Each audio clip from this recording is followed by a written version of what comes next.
আপনারা দয়া করে সবাইকে সহযোগিতা করেন।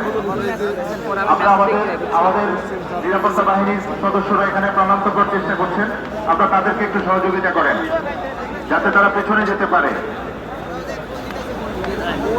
স্বেচ্ছাসেবক দলের ভাইরা আছেন এখানে, তারা স্বেচ্ছায় সহযোগিতা করে যাচ্ছেন প্রাণান্তকরভাবে। তারা নিরাপত্তা বাহিনীর সদস্যদেরকে সহযোগিতা করেন যাতে মিরপুর রোডের লক্ষ লক্ষ জনতা পেছনে যেতে পারে, দ্রুত যাতে পেছনে যেতে পারে। যারা মিরপুরের থেকে ঢুকছেন তারা দ্রুত যান এবং তাদেরকে সবাই সহযোগিতা করেন। যেখানে আমি দেখতে পাচ্ছি স্বেচ্ছাসেবক দলের বাইরে আছেন, তাদেরকে অনুরোধ করছি সহযোগিতা করার জন্য।